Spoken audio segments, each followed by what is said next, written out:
Hello and welcome to another episode of FPV News. This month, it's Shark Week. Caddx shows us their true porpoise, and we get buyer's remorse. All this and more, but first, let's check the radar.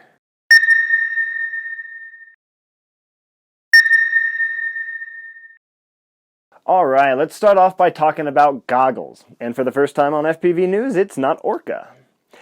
Fatshark has released 3 new goggles. They're Scout, Recon, and Attitude.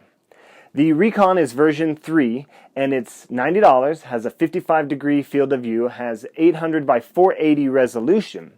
It has an internal battery that charges via USB. And it has DVR for recording, which makes it great for entry-level people at a lower price.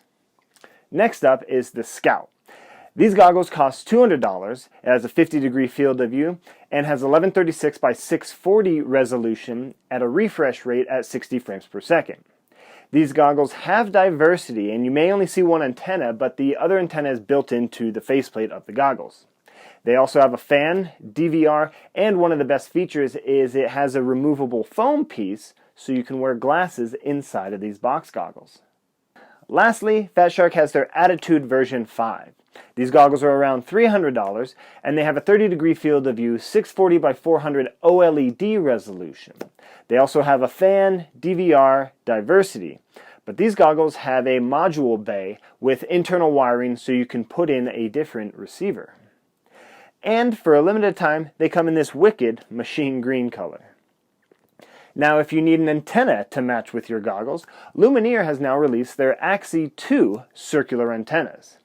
They've improved the range with a higher 2.2 dBIC gain. And now they're using an injection molded polycarbonate for the housing that they then ultrasonically weld shut.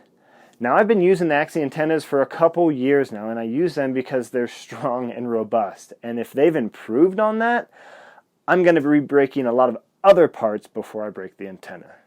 It seems like just yesterday we had this micro brushless craze with the TinyHawk and the Mobula 7. Well, that craze is going to continue because EMAX now has their TinyHawk S.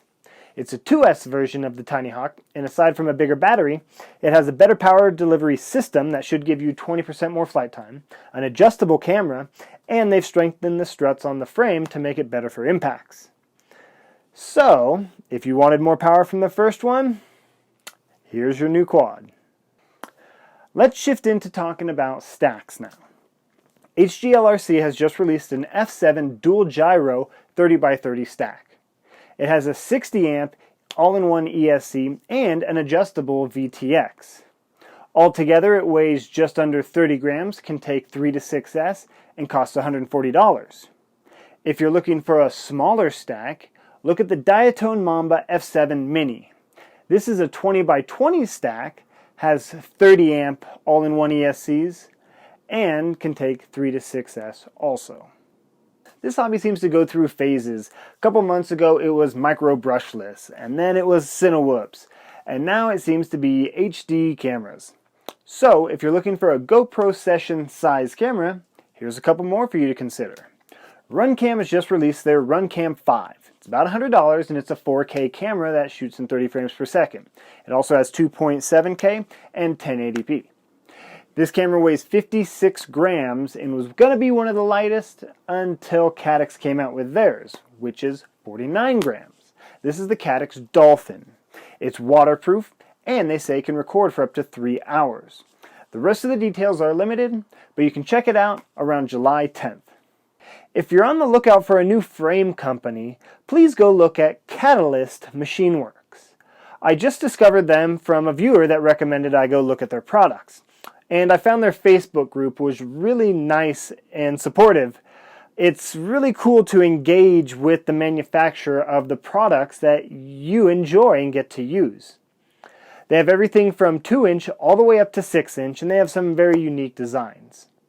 So, if you need a frame, check out Catalyst Machineworks. If, like me, you missed the MultiGP International Open, well, look north because Canada is throwing on a 3 days of FPV. It's going to have a freestyle competition, racing, and FPV party. I think it's great they're putting on a designated full day of freestyle. I do think this sport needs more freestyle specific competitions because it's a whole other genre of this sport that kind of gets overlooked except on social media. This competition is going on from August 9th through the 11th, and they're going to have some great prizes. So check out Planet FPV 3 Days of FPV, eh? The next thing I want to talk about is more of a concept, and it comes out of Rebel Mini Quad. He slapped some wheels to the bottom of his drone. Now at first it just seems like this is some silly novelty, but he has a really cool concept. He throws it in the skate park, flips it around, does some cool tricks, but it's his forward thinking. You never know if you just want to put these on your 5-inch because you do freestyle and maybe you want to wall ride down that dive, or put them on your Cinewhoop and get some sort of crazy sliding, flying, dynamic shot.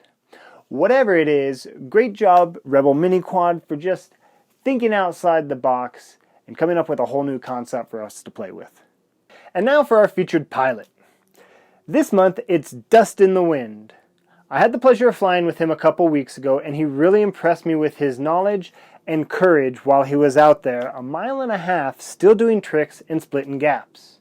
So if you're looking for something scenic and beautiful and long range, please check out Dust in the Wind. That's going to wrap up this month's episode of FPV News. Thank you so much for watching. I'm sorry I don't have a giveaway this month. I'm still just a guy in his attic making a YouTube channel. But please like, share, and subscribe to help support me. Thanks again for watching, and until next time, keep ripping packs.